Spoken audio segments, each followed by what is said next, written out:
O STF hoje tem o poder de, na prática, legislar. Ele pode pegar qualquer lei e dizer que a interpretação é outra coisa, ou criar novas interpretações disso que geram, na prática, nas novas leis. Ou eles podem, inclusive, pegar um pedaço de lei e falar: isso aqui não vale nada, e jogar fora.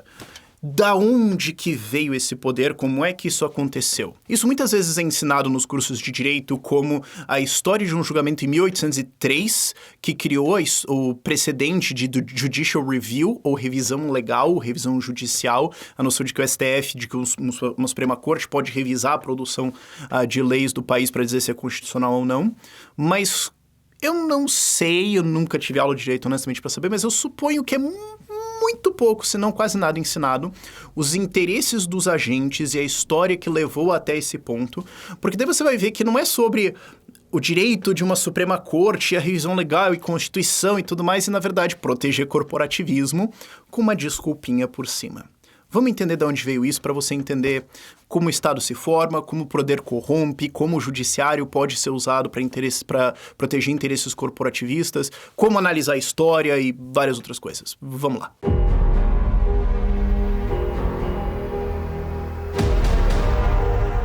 E sim, eu tô fazendo um vídeo nerdola aqui pra contrabalancear essa semana, sabe? Foi muito monarca essa semana, meu Deus, essas coisas aqui e tal. Eu falei que eu preciso de um vídeo nerdola pra caramba pra trazer o universo de volta pro balanço. Eu acho que isso era necessário, então eu resolvi trazer essa pauta aqui. E eu gosto dela pra caramba, porque, como eu falei em algumas coisas nessa introdução que é gigantesca, mas aqui o vídeo vai ser gigantesco, eu já sei, tem várias coisas importantes pra gente entender aqui. Primeiro, não que seja mais importante, eu acho que talvez seja, mas enfim, as pessoas têm uma certa tendência, especialmente quem não é liberal ou quem não é libertário, a imaginar que corrupção de Estado, ou de instituições ou de estruturas vem depois das estruturas. Então, primeiro alguma coisa é criada com boas intenções e tudo mais, e depois alguém se apropria desse troço e dá errado. Quando, na verdade, quando você vê a história dessas criações de instituições de Estado, o reverso é a verdade. Você não tinha muito um problema, alguém queria que existisse um problema, queria que existisse uma mamata para ele, um direito especial, e ele foi lá e criou alguma coisa para gerar um problema, para dar esse poder. E algum tempo depois, historiadores olharam para isso, leram a lei no seu intuito bonitinho ali, um discurso bonitinho e presumiram: deve ter sido feito com boas intenções, depois que foi dar errado, provavelmente. O que me leva ao segundo ponto também.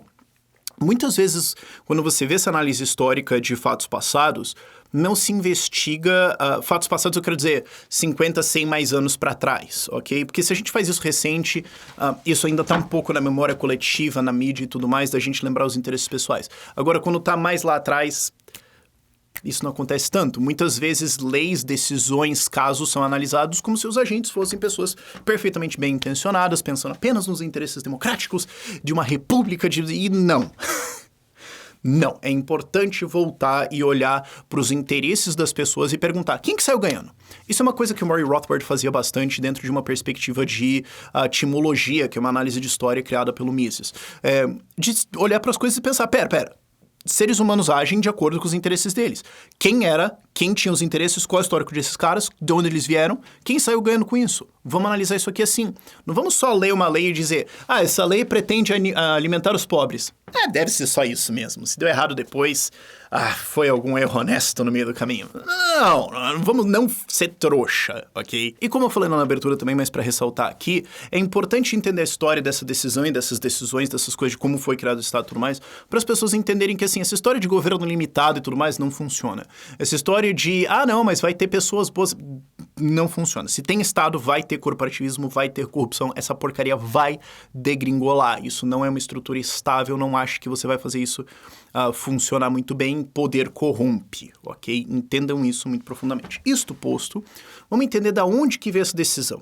Porque foi uma decisão de Suprema Corte, foi um caso levado à Suprema Corte dos Estados Unidos em 1803, que na verdade tinha a ver com a posse de um juiz, eu já vou falar sobre isso bem mais pra frente, na verdade, em que a Suprema Corte decidiu, entre várias coisas, que ela tinha o poder de analisar a legislação passada depois da Constituição, dizer se ela estava de acordo com a Constituição ou não, e se não tivesse, anular essa legislação. Então, remover ela da existência, não só de uma decisão baseada na outra, mas de deletar algum pedaço. E isso é revisão judicial. Hoje, isso largamente é feito pelo STF. E as pessoas também têm uma tendência, também voltando àqueles preâmbulos importantes de entender, as pessoas têm uma tendência a presumir que as coisas como elas são hoje são o melhor jeito, ou um jeito superior ao que era antes, ou que deveria ser assim mesmo, esse é o jeito que as coisas são. Se o STF faz revisão judicial, ou se isso é uma competência de Supremas Cortes... eu acho que isso aí é a forma melhor e foi pensado isso, e não necessariamente. Quando você vê o histórico das decisões, quando você volta, você vê que, tipo, cara, isso aqui podia ter ocorrido de várias formas diferentes, só que a gente nunca pensou sobre isso. A gente só olha pra uma coisa e presume que é assim mesmo. Isso é uma coisa que eu aprendi muito quando eu era mágico, certo? As pessoas tendem a ver algumas coisas que parecem normais e assumir que elas simplesmente são normais. A gente não sai questionando as instituições e estruturas ao nosso redor, porque, honestamente, quem tem tempo, sabe? É um saco fazer isso, mas... Bom, se você tá aqui, se você tá nesse vídeo até aqui, eu suponho que você tem interesse nisso. Agora, o que causou essa decisão da Suprema Corte? Qual que é o contexto que levou a ela? A gente precisa entender esse contexto para você entender como essa decisão foi corporativismo pra caramba. Vamos voltar um pouquinho lá para a independência dos Estados Unidos, ok? Quando os Estados Unidos declararam independência, se juntou representantes das várias colônias, e eles então apresentaram uma declaração de independência, onde as colônias se declaravam independentes. Elas então criaram um documento chamado Artigos da Confederação, que era da Confederação das Colônias, os artigos de como elas vão interagir. Isso é o que você pode dizer que foi uma pré-constituição. E eles, então, foram à Guerra de Independência, e isso aconteceu demorou muito tempo. Os Estados Unidos só foram realmente se consolidar como país na prática, em ter uma Constituição, Congresso, Presidente, em 1789, sendo que a Declaração é de 76. Então, levou um tempo. No meio desse período, que hoje, olhando pra trás, é só um tempinho ali. Cara, 13 anos é bastante tempo, sabe? Onde é que a gente estava em 2009 no Brasil? 13 anos atrás. Então, coisas acontecem, certo? Durante esse período, você teve a Guerra de Independência, rearranjos, vamos escrever uma Constituição. Aliás, honestamente, vale lembrar, nem existia sequer o combinado de que existiria uma Constituição. Ela foi feita em segredo da população e depois publicada, tipo... fizemos uma Constituição, vamos votar isso. Quando que a gente concordou com isso? Cala a boca! Fizemos uma Constituição, vamos votar isso. Isso aconteceu, tá? E quando teve a Guerra da Independência, as colônias declararam independência e o Jorge V, então rei da Inglaterra, quando assinou a sua rendição, se rendeu às 13 colônias por nome, como se elas fossem estados independentes, porque não existia ainda a Constituição que constitui os Estados Unidos. Então como é que ele vai se render a um país que não existe? Certo? Então, eles eram países independentes, na prática jurídica, de facto, e quando eles formam a Constituição, outorgam poderes à Constituição, com uma 10ª emenda lá na Constituição que diz: os poderes não dados à Constituição ou à Federação são retidos pelo Estado e pelo seu povo, e podem ser pegos de volta. Então, o governo federal está autorizado a fazer o que está dentro da Constituição, o resto fica para os estados ou para a sua população, para o povo. Isso vai ser importante um pouquinho lá na frente, ok? Mas então a Constituição é feita, o Congresso é instalado, e aí eles lembram... Temos o Legislativo, temos os Executivos, né? O Executivo, presidente aqui, governadores, ok. E o STF. Existia uma previsão constitucional de que o Congresso criaria uma Suprema Corte e outros tribunais. Mas nada muito além elaborado disso. Então, assim, é curioso pensar isso, mas... Peraí, então quer dizer que a Suprema Corte Americana é uma lei? Sim, a Suprema Corte é o Judicial Act de 1789, que cria a Suprema Corte e criou, inclusive, vários outros tribunais e circuitos que deu treta. Eu já chego lá, mas... O ponto é... Aí você pode falar, cara, mas pera... Quer dizer assim, a Constituição diz que tem que ter uma Suprema Corte. Mas isso é uma lei e o Congresso pode revogar ela e, tipo, revogar a Suprema Corte? É importante você entender que isso era a primeira vez que os caras estavam fazendo isso, ok? Hoje a gente acha que democracias, constituições, etc. é uma coisa normal, ok? Todo mundo entende isso. Não era normal na época, todo mundo estava fazendo negócio do zero, ok? Vamos... ver o que, sei lá, a gente tá acostumado com um rei que chega aqui e fala: eu acho isso, eu discordo, espada na cara dele. Eu acho isso, alguém vai discordar? Não, inclusive esse foi meio que o ponto da independência, sabe? Tipo, abuso de autoridade e tudo mais. Então foi criado o Judicial Act de 1789 e ali da frente começou um negócio meio esquisito. Durante a formação dos Estados Unidos, durante a Constituição, no debate da Constituição, existiam dois grupos políticos, os federalistas e os antifederalistas, e os nomes deles são enganosos. Os federalistas, hoje você poderia pensar, os caras são a favor de uma federação, de centralização de poderes. Não! Os federalistas eram a favor de um governo grande, interventor, forte, um exército grande, uma marinha grande, uma dívida grande. Não, os Estados Unidos precisa ter dívida aqui, sim, assume as dívidas aí e tudo mais, porque se os americanos têm a dívida dos Estados Unidos, então os ricos estão ligados com o país através da dívida, eles estão interessados que os Estados Unidos deem certo e tudo mais, e também que o país tenha poder pra caramba, porque vai ter que pagar esse negócio, então a gente pode expandir o Estado pra caramba, certo? Eles queriam ter um banco estatal, o primeiro banco dos Estados Unidos, que foi criado e daí foi dado para amigos dos caras para fazer corporativismo e dar crédito para os amigos deles. Eles estavam interessados em ter um exército bem grande, porque daí você pode genocidar os indígenas e roubar a terra deles. Eles estavam interessados em um estado grande, poderoso, para proteger os interesses de quem estava criando esse troço. Esse era o grupo federalista. Então, assim, vamos morrer com esse mito de que... E eu já gravei um vídeo prévio sobre isso, de que os Estados Unidos foram criados a terra dos livres e quase um capistão. Não. Não. Inclusive, tinha escravidão nessa época, sabe? Importante lembrar esse tipo de coisa. Então, existiam interesses muito fortes em um Estado grande e esses interesses prevaleceram na Constituição, criando várias brechas e criando várias coisas que davam poder centralizado para o governo federal. E algumas delas caíram, sabe? Mas, por exemplo, existia a ideia de ter um presidente vitalício. Tipo um... rei? Mas ele é eleito. Vitalício? Como é que...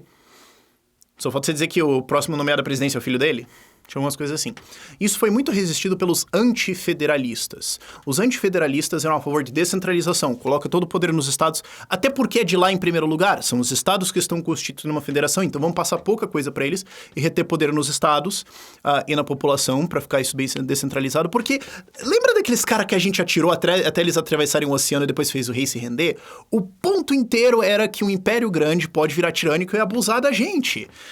Então esse negócio de, tipo, criar independência para depois criar um outro estado grande e botar poder na mão dele, talvez não seja uma boa ideia, sabe, família? Vamos repensar isso aqui? Os antifederalistas acabaram perdendo, os federalistas tiveram um controle muito mais forte, embora George Washington fosse o primeiro presidente e não tivesse um partido afiliado, ele tinha muito mais uma inclinação federalista, e... Nesses primeiros 3 mandatos presidenciais dos Estados Unidos, teve uma pesada influência federalista, então um estado grande na fundação e na estruturação dos Estados Unidos, porque eles estavam surgindo do zero. Então, a gente tem que criar uma Suprema Corte aqui. E aí volta para o Judicial Act de 1789. Além de criar a Suprema Corte, que originalmente era só para arbitrar casos onde um estado é parte, porque... Se você tem um treta entre 2 cidadãos de 2 estados diferentes, eles podem resolver em um ou outro, de repente. Ok. Agora, e se você está processando Maryland? Você vai no tribunal de Maryland? Ou outro estado vai julgar... Como é que... Um estado vai julgar o outro? Não. Vai dar merda. Vamos criar uma Suprema Corte, então se um dos estados for parte, julga lá. Aí se tiver um embaixador, um diplomata, né, que ele trabalha para o governo federal, né, ok, é uma representação, vocês podem processar ele lá. Ok, vamos... Era mais guiado para isso, a Suprema Corte, não um negócio onipotente que ia revisar tudo, ok? Mas daí o Judicial Act de 1789 foi lá e também criou várias cortes de distrito federais que julgavam casos e apelações de vários estados, sendo que não tem exatamente muito motivo para você imaginar para isso que isso aconteceria, porque se tem uma disputa entre 2 estados... Você pode ter um contrato prévio entre as partes, ser uma disputa civil, de negócios, etc., que diz qual seria a jurisdição. E se é alguma coisa penal, alguma coisa, é onde o crime aconteceu. Você não necessariamente precisaria de uma corte federal. E esse era o argumento dos antifederalistas. Cara, tu criar uma corte suprema com uma porrada de poderes aí, começa a criar muita intromissão do governo federal nos estados, porque daí ele pode começar a mandar lá. Fora que, se você não tá resolvendo disputas entre os estados e, na verdade, um nível federal, você tá dando poder pro nível federal e vai dar merda, cara. Deixa isso nos estados. Enquanto os federalistas estavam pensando, Mas é óbvio que a federação tem que ter poderes pra caramba e os estados não. Então vamos criar esses tribunais. Então foram criados esses distritos maiores de tribunais federais, para resolver o mesmo de coisa. Então criando mais poder judiciário em cima dos estados, retirando o poder dos estados e centralizando isso. O George Washington é eleito, reeleito e depois é eleito o John Adams, que era do Partido Federalista, então, um cara de estado grande. Também ele quase perdeu pro Thomas Jefferson. E o Thomas Jefferson ficou como vice-presidente porque... naquela... Só imagina se fosse hoje. Naquela época, a eleição presidencial era o seguinte. Primeiro lugar é presidente, segundo lugar é vice. Imagina isso no Brasil hoje. Isso deu pau depois, eles mudaram, inclusive, na eleição seguinte, depois da eleição seguinte. Mas o Jefferson ficou como vice-presidente e o Thomas Jefferson era um antifederalista. Ele era um descentralizar, reduzir o poder do Estado, enquanto o presidente era o John Adams, vamos aumentar o poder do Estado. E aí o Jefferson é mandado para ser embaixador dos Estados Unidos na França. E aí, inclusive, eles passam... E isso que é curioso. Durante a presidência do Adams, do George Washington, a segunda um pouco, tem umas coisas malucas também, já entramos nisso. Mas, por exemplo, eles passam o Alien and Sedition Acts. O que é o Alien and Sedition Acts? Sedition é você falar contra o governo. Então, eles tornam crime, e você pode ser preso por 2 anos, e teve gente pra caramba que foi presa, tá? Se torna crime você fazer críticas, ou insultar, ou de maneira geral, descontentar o presidente, os senadores, os juízes, os deputados. Não tava na lei o vice-presidente. Esqueceram isso, aparentemente. Mas, peraí, a gente fez a guerra de independência justamente contra o Reino Unido, né, tirânico pra caramba, e agora, de repente, é crime criticar político? A gente tá o quê? Na União Soviética? Eu achei que a gente tava nos Estados Unidos em 1700 e alto, sabe? Tipo, Land of the Free, Home of the Brave, que porra é essa? Eu preciso pegar meu mosquete de novo? O Alien and Sedition Act, porque a gente tava falando antes de Sedition. O Alien Act é sobre estrangeiros. E o objetivo da lei era tornar muito mais difícil um imigrante se tornar um americano. Talvez tinha alguma coisa a ver com o fato de que imigrantes eram muito favoráveis ao Thomas Jefferson e poderiam votar pra ele e não pro John Adams ou pro Partido Federalista. Então, cara, corporativismo do mais óbvio. Tipo, não pode mais criticar político e pessoas que vão votar pro partido de oposição não podem ser cidadão e votar? Oi? Como assim? Isso aconteceu. E várias outras coisas de Estado grande aconteceram. Exército, Marinha, o primeiro Banco dos Estados Unidos, que era um puta esquema de corporativismo, de vamos dar crédito pros nossos amigos. Teve todo um esquema de o governo federal assumir todas as dívidas dos estados também, só que essa informação privilegiada vazou antes e essa dívida valia muito pouco antes dela ser assumida pelo governo federal. Então, vários amigos dos federalistas compraram essa dívida por um preço muito baixo, e daí quando o governo americano assumiu ela, eles receberam ela inteiramente. Então... E teve uma também, cara, eu queria fazer um vídeo inteiramente dedicado a isso um dia.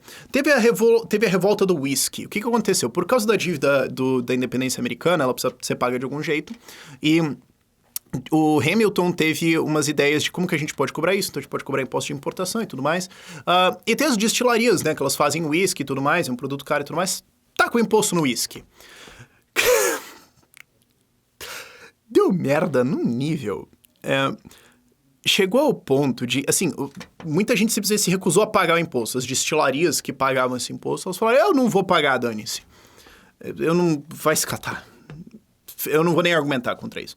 E daí o governo americano tinha que mandar cobradores de impostos. E às vezes eles mandavam e a população local ou as destilarias preemptivamente juntavam pessoas armadas para atacar os cobradores de impostos antes deles irem cobrar imposto. Chegou ao ponto em que o George Washington teve que erguer um exército de 13 mil soldados e cavalgar como líder deste exército na direção das destilarias para cobrar os impostos. E as destilarias saíram correndo e tudo mais, nunca aconteceu numa batalha e tudo mais. Mas assim, o George Washington teve que erguer um exército, tá? Deu merda, ok? As pessoas estavam muito putas com 12 anos de mandato, 2 mandatos de George Washington e mais um do John Adams, de Estado grande, corporativismo, imposto no uísque, bancão ajudando... imposto no não sei o quê. Escuta, cara, por que a gente lutou uma guerra de independência em primeiro lugar? Que porcaria é essa? E aí veio a eleição de 1800. Você teve, na verdade, você pode dizer uma revolução, sort of, ali em 1800, porque foi criado o Partido Democrata e Republicano. Sim, É um pouco engraçado isso hoje, mas era o Partido Democrata, tracinho republicano, com o Jefferson e vários outros antifederalistas, crescendo em cima do sentimento de revolta das pessoas com esse negócio de Estado Grande. Escuta, a gente lutou uma guerra de independência inteira pra ter... A gente tinha imposto no chá, tacou tudo no rio, fez uma revolução, montou toda a parada, o cara vai lá e bate um imposto no uísque. Escuta! Certas pessoas estavam muito putas com isso. O Partido Democrata Republicano cresceu bastante. E o Thomas Jefferson ganhou a eleição de 1800. Não só isso, eles levaram o legislativo também. Então, o jogo virou, rapaziada. Isso que é uma coisa muito importante de entender. Existia um plano federalista de expansão corporativista, de vamos defender os interesses dos nossos amiguinhos, vamos sim usar bancão, vamos sim usar Estado, Exército, Marinha, Imposto, legislação, etc., para ajudar nós, e eles pagam, porque a gente quer ter um Estado grande para invadir e fazer. Essa era a visão federalista, e a população tava puta. E daí o Thomas Jefferson é eleito. E aí a gente tem pela primeira vez na história, eu não posso ressaltar o suficiente a importância disso. Pela primeira vez na história da humanidade, nós vamos ter uma transferência de poder pacífica entre partidos opositores. O Partido Federalista perdeu e ele vai ter que passar o controle para o Partido Democrata Republicano. É isso que estava rolando ali em 1801. Inclusive, a eleição deu pau pra caramba porque empatou nos votos, aí teve que ir pra disputa na Câmara dos Deputados e os caras votaram 35 vezes ao longo de umas 2 ou 3 semanas quem deveria ser o presidente, até que o Thomas Jefferson levou. Foi um puta enrolo desgraçado, porque o Congresso ainda era dominado por federalistas, embora os antifederalistas, né, o Partido Democrata Republicano já tivesse sido eleito, eles não tinham tomado posse ainda. Então você tinha uma grande... Escuta, o que está acontecendo aqui? E os federalistas estavam extremamente preocupados com... Agora vai entrar esse Thomas Jefferson, vai desfazer todo esse nosso rolê aqui. Estamos ferrados, porque nós perdemos o executivo e nós perdemos o legislativo. Putz! E agora? Entre as várias coisas que foram feitas, inclusive teve uma ideia que o Hamilton teve de mudar a lei retroativamente. Não foi pra frente, mas isso era o nível de desespero que os caras estavam, tá? Entre as coisas que foram feitas, o John Adams, então presidente federalista, criou o Judicial Act de 1801. Então você tem o Judicial Act de 1789, que cria a Suprema Corte e mais outras coisas. Ele cria outra lei desse em 1801, criando novos tribunais, novos circuitos e apontando mais um monte de gente. Foram 19 juízes no total apontados no mandato dele, 15 só nessa última legislação. E inclusive esses juízes ficaram conhecidos como juízes da meia-noite ou Midnight Judges, porque reporta-se que ele estava escrevendo as posse na madrugada antes do Thomas Jefferson tomar posse. Então você vê claramente que a ideia era... Nós perdemos o legislativo, nós perdemos o executivo.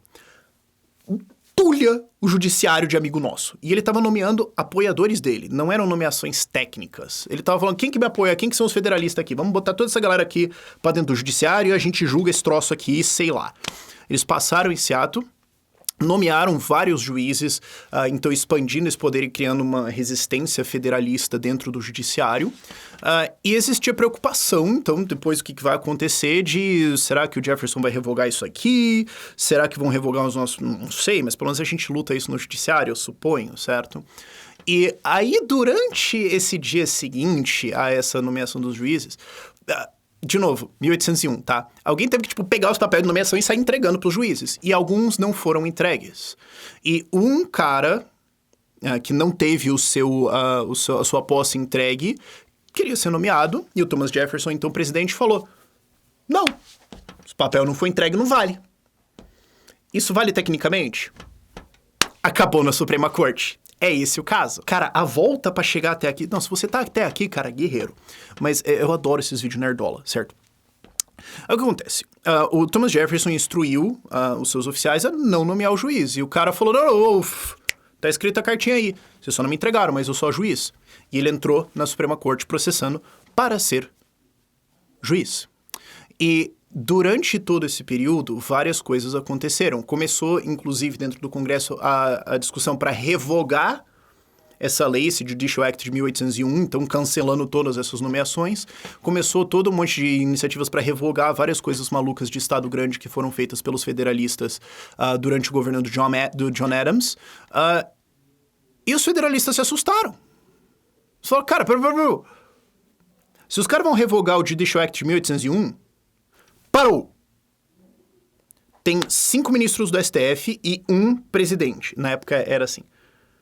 3 são nomeados pelo John Adams, 3 são ainda do George Washington. Então a gente tem a maioria. E se o cara revogar o Judicial Act de 1789 e cancelar o STF, passar um novo e colocar os ministros dele? Putz. O que esse cara pode... Ele pode mudar a Constituição se ele quiser. Os caras assustaram. Voltando pro caso. Aquele juiz que não recebeu a nomeação dele levou o caso para a Suprema Corte. E na Suprema Corte você tinha 5 ministros e o Chief Justice, né, o presidente da Câmara. Esse presidente da Câmara se chamava John Marshall. Ele foi nomeado como presidente da Câmara pelo John Adams, então presidente federalista. E o John Marshall era secretário de Estado do John Adams.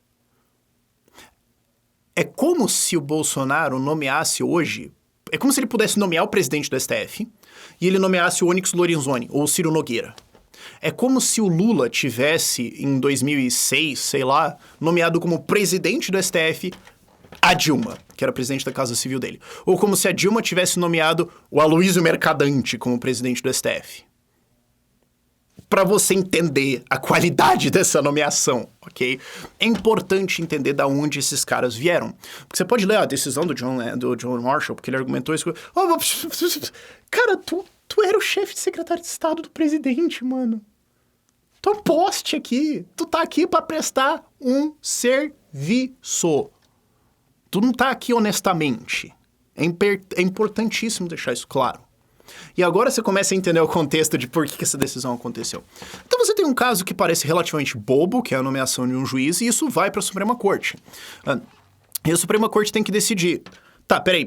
Primeiro, o que vale? A nomeação no papel ou a entrega? O que vale a nomeação no papel. Segundo, tá, o cara tá pedindo pra gente ordenar que seja...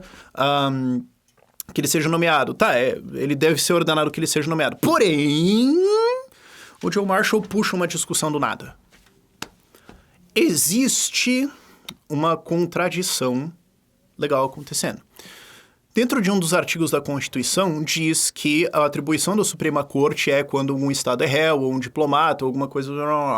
Só que, dentro do artigo, sei lá das quantas, do Judicial Act de 1789, isso também dá outros poderes aqui. Então, essa lei que passou em 1789 expande poderes dados ao STF dentro da Constituição. Eu tenho como STF, ou no caso SCOTUS, Supreme Court of the United States, SCOTUS, pra você saber esse termo, SCOTUS. Eu tenho como Suprema Corte o poder de eu dar a ordenação dele ser nomeado, porque pela lei de 1789 eu tenho, mas pela Constituição eu não tenho. O que parece uma discussão até meio irrelevante dentro desse troço todo, né? Porque... Você podia só mandar a carta pro cara e tudo mais. Existe uma contradição entre a Constituição e a legislação passada aqui. Então, eu, John Marshall, que era do governo do federalista anterior, que agora perdeu o controle do governo e de uma galera que tá completamente escagalhada que a gente vai perder o poder, decido que é importante a gente ter uma discussão aqui. Judicial Review. Ou revisão judicial. Se existe uma contradição entre Constituição e lei, eu, John Marshall, presidente do Suprema Corte dos Estados Unidos, estou me declarando que eu tenho o poder de, no caso de contradições, não só dizer qual está certa, mas anular a outra. E anulou parte da legislação de 1789 que criava a Suprema Corte, mas falou, isso aqui não vale, esses poderes a gente não tem. Criando, então, a noção de que ele... Note, você pode pensar institucionalmente olhando no futuro. Porque a Suprema Corte, então, teria o poder de... Mas outra forma da gente ver isso é que esse indivíduo, nunca eleito, nomeado por um presidente passado de um partido e autorizado por um Senado desse mesmo partido, esse sujeito estava dizendo que ele tinha o poder de revisar qualquer legislação aprovada, passada ou futura, e dizer se ela estava de acordo com a Constituição ou não, e se estivesse em desacordo, revogar a legislação. Porque você pode olhar e falar, não, mas pera. vamos ver os argumentos dele. Mano, ele tá argumentando que o Hamilton falou aqui, que o Hamilton também, que era um federalista de Estado grande, falou que tem que ter o poder dessa revisão, porque, como é que a gente vai fazer, né? Imagina se passa uma coisa contraditória. O Hamilton falou isso, mas ele não necessariamente falou que a Suprema Corte teria esse poder. E também ele é um pouco parte interessada, né? Você vai citar o teu amigo? Por que você não cita o Thomas Jefferson, que também foi um criador da Constituição? Porque ele falou... por que você... a maior parte das pessoas que fez a Constituição ainda tá viva. Liga pros caras e pergunta. Ou manda uma carta, manda um jegue, sei lá. Você não precisa você decidir. Não é como se você estivesse decidindo 350 anos depois da Constituição. A maior parte dos caras ainda tá aí. Inclusive um deles é presidente. Por que você tá se arrogando esse poder agora? Não é meio conveniente? Ele também argumentou... Não, mas pera, não tem como a Constituição prever todos os casos, então a gente vai ter que deduzir algumas coisas e os fundadores concordam com isso, não tem como a gente prever todas as coisas, então algumas coisas ainda vão ser resolvidas lá na frente, via legislação ou decisão judicial. Ok, mas um poder desses, decidido unilateralmente por um cara numa decisão judicial assim, do nada? Certeza? Outro ponto dele é, mas pera. Se tem algumas situações que não estão previstas ou leis que estão contraditórias, a gente não pode esperar que o Congresso passe uma nova lei, porque, primeiro, isso fere o direito de um julgamento rápido, e segundo, e muito mais importante, o Congresso não pode passar leis ex post facto. Ele não pode passar depois que o fato aconteceu, proibindo ou resolvendo alguma coisa. Já foi. Porque esse negócio de você poder passar leis depois do fato...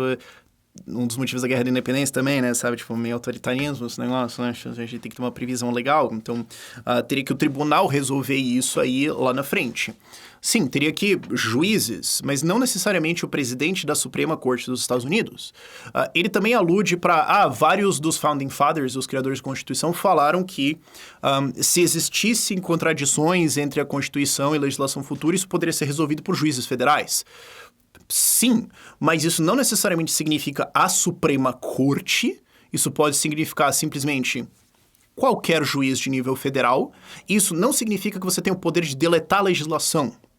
Isso pode simplesmente significar que existem duas coisas contraditórias. Um juiz pode decidir uma delas, ele não precisa esperar o legislativo decidir, e ele não pode necessariamente revogar outra lei. Isso pode gerar problemas de decisões e tudo mais, mas ainda estaria possivelmente... Eu não estou dizendo que está ou não, só estou dizendo que poderia ser feito o argumento. Esse problema da contradição legal ainda seria possivelmente, pode ser argumentado, um dos problemas do legislativo que ele tem que resolver examinando o problema e falando, fizemos cagada, vamos reverter isso aqui e deixar o negócio mais bonitinho. Outra coisa que ele argumenta é que esse direito de revisão judicial está implícito na supremacia da Constituição. Então, se os Estados Unidos é um país de leis e a Constituição vale, então a Constituição é a coisa mais alta, então leis passadas depois não podem valer, até porque se o Congresso pode depois passar qualquer coisa que contradiz a Constituição, então na prática o Congresso é onipotente, então ele pode passar qualquer porcaria e dane-se a Constituição. Não, tem que ter algum órgão que defende a Constituição e diz o que está valendo em primeiro lugar. Porém, isso gera um problema. A Constituição é um papel, a questão é quem lê ela. Então, na verdade, o que ele está dizendo não é a Constituição tem que ter a supremacia em cima da legislação feita do Congresso. O que ele está dizendo é, eu que vou ler essa lei do Congresso e a Constituição e decidir aonde que existe uma discordância ou não, sou onipotente para decidir. Ele não está restabelecendo o equilíbrio ou afirmando a supremacia da Constituição. Ele está afirmando a supremacia do judiciário de ser o último revisor de um processo legal e dizer, não, eu acho que é isso aqui, porque a Constituição está escrito isso aqui. Aí o Congresso pode passar outra lei, ele pode olhar e falar, eu ainda acho que não, cara, porque eu sou o último decisor. Vocês estão dizendo que vocês fizeram todo um processo, todo um estudo aí, tudo mais, E eu discordo. E eu, como juiz, posso dizer que a Constituição, na verdade, diz outra coisa. Nós fizemos uma emenda na Constituição, mas eu ainda tenho o poder final de decisão sobre o que está escrito na Constituição ou não. Portanto, eu mando no Legislativo. Vocês entendem o quão conveniente é que um cara que era ministro no presidente federalista derrotado arrogar esse poder no momento de uma derrota eleitoral do partido dele, onde eles poderiam ter todas as suas decisões revertidas? Não é um pouco questionável o interesse de por que ele tomou essa decisão nesse momento, num caso desses? E por que esse problema não surgiu antes? Por que a Suprema Corte, cheia de federalistas, não tinha se preocupado com esse tipo de conflito quando o presidente era federalista e quando o Congresso era federalista também? E por que tão rápido? Cara, mal deu isso, vocês já acharam problema. Que conveniente, né? Então, lembrando, se você vai na Constituição americana, o que você vê existe a previsão de uma Suprema Corte? Sim, a ser delimitada pelo Legislativo, com poderes relativamente limitados. Não tem alguma coisa ali sobre, como que vai ser todo o processo de revisão legal. Não, esses poderes foram entendidos e subentendidos depois, na verdade, muito mais subentendidos de coisas não explicitamente escritas, né? É subentendido por definição, por alguém que tinha grandes interesses em ler de uma certa forma ali. E vale lembrar, você teve 3 mandatos presidenciais inteiros para se discutir isso, de como seria esse problema, e você já teve algumas coisas de alguns conflitos antes, mas ninguém resolveu que, não, peraí, aquele cara tem o poder de resolver isso. Porque, sim, é aquele cara. É uma coisa estranha. Isso quer dizer necessariamente, então, que o STF não deveria ter esse poder? Eu não vou nem entrar nesse argumento. Para mim, o Estado nem sequer deveria existir, esse negócio não funciona. O ponto maior que eu tô querendo mostrar para você aqui é que, primeiro, embora pareça bonitinho, isso seja ensinado em aula de constitucional bonitinho, como o interesse e tudo mais, a supremacia da Constituição e tudo mais, quando a gente olha os interesses das pessoas envolvidas, a decisão se torna muito mais questionável. E aí volta aquelas lições que eu falei no começo. Interesses de quem age. Estado é, na verdade, pessoas. Mas tem a Constituição, as leis e tudo mais. Você tem políticos. Mas o juiz é uma pessoa... Ele era um político. Ele era um político nomeado por políticos, aceito por políticos. Ele vai tomar uma decisão política. O Estado, no fim das contas, vai ser isso. Poder corrompe, ele vai se expandir, interesses serão defendidos. Quando você tem um Estado, isso vai acontecer. Mas então, Rafael, você acha que revisão judicial devia ser feita por cortes de distrito federais, ou em nível estadual, ou em... Não é essa discussão que eu tô querendo trazer aqui. Se você quiser fazer ela, tudo bem, divirta-se pensando em outros sistemas e tudo mais. O ponto é que essa decisão de uma pessoa com interesses extremamente escusos, no mínimo, criou, na prática, uma onipotência do STF. Ela não foi tão abusada na história americana assim. Em alguns pontos, alguns caras tentaram fazer umas coisas malucas, mas isso criou-se uma tradição de que judiciários podem fazer isso. Judiciários têm o poder de ler a legislação, falar o que realmente é e virar para o legislativo e falar: cala a boca, tem que fazer. E isso foi abusado em vários países, especialmente aqui na América Latina e hoje a gente tem no Brasil hoje. Essas coisas precisam ser assim, sempre foi ordenado que seja assim, essa é a melhor forma. Não necessariamente, é só que a gente parou de pensar nisso. Mas é interessante pensar de onde essas coisas vieram. E, em última análise, se a gente for volta para a ideia de que não, a gente vai criar um governo pequeno com poderes limitados e a galera não vai abusar muito isso aqui. E não deu muito certo. Agora, só para encerrar a história um pouco, eu sei que você deve estar pensando, mas e daí o que aconteceu? E daí o que aconteceu é que os próximos presidentes foram do Partido Democrata e Republicano também. Você teve uma redução de poder estatal, sim. E ali de 1800 até 1830, 40, você teve uma era de maior liberdade nos Estados Unidos. Existiam ainda coisas corporativistas, sim. Existiram várias coisas malucas, sim. Não estou dizendo que virou um capção perfeito. Mas deram uma segurada um pouquinho legal nos federalistas. Mas ainda mesmo assim, depois disso, você tem o próprio Thomas Jefferson cometendo erros. Ele se moderou bastante, colocou um monte de federalistas no governo, ele fez a compra de Louisiana, o que deu uns problemas consideráveis, ele foi pra guerra contra piratas em Trípoli, no norte da África. Então, assim, não veja essa história como Thomas Jefferson perfeito, santo ANCAP versus o Estado malvadão. Ele ainda era um ser político que cometeu erros. Eu ainda admiro ele largamente como uma figura, mas a gente não pode santificar esses caras. Ele cometeu vários erros ali que geram problemas até hoje. E aí tá a lição. O poder corrompe, essa ideia de que nós vamos administrar o Estado de uma maneira eficiente e tudo mais, pessoas... Não funciona. A história dos Estados Unidos nas próximas décadas ali melhora consideravelmente, essa maluquice federalista é contida, mas depois você tem uma expansão de poder estatal relevante no pré-guerra civil, você tem a guerra civil, você tem a era progressista depois, daí a maionese desanda completamente com o Woodrow Wilson pra frente. Então, assim, teve um documento bonitinho, com liberdades, boas intenções, declarações filosóficas e uau... Sim, isso é tudo muito admirável, é legal estudar essa parte da história dos Estados Unidos em que uma luz de liberdade brilhou ali. Mas assim, embora eu esteja batendo bastante aqui na história americana, o ponto é que logo depois deu uma melhorada significativa. Mas a lição maior a você entender aqui é que legislação, instituições, constituição, essas coisas, no fim das contas elas são nada. O que depende são as pessoas. Pessoas com valores de liberdade vão empurrar as coisas na direção de liberdade. Agora, você não pode achar que você vai criar um estado bonitinho, cheio de boas intenções, leis e tudo mais, e só jogar ele pra lá e as pessoas vão entender que o estado mínimo é importante. Não, você precisa... Não que eu ache isso, mas eles achavam. Eu acho que não tem que ter nenhum Estado. Mas o ponto é, você não pode achar que você vai ter essas contradições, uma estrutura de Estado e tudo mais e... a galera vai... Não, você vai precisar de vigilância constante. E assim que você coloca poder, assim que você coloca um Estado ali em cima, você vai atrair os piores seres humanos do planeta Terra, que eles vão olhar pra isso e falar: agora com isso aqui eu posso fazer toda a canalice que eu quiser. E eles vão vir correndo nesse troço aqui.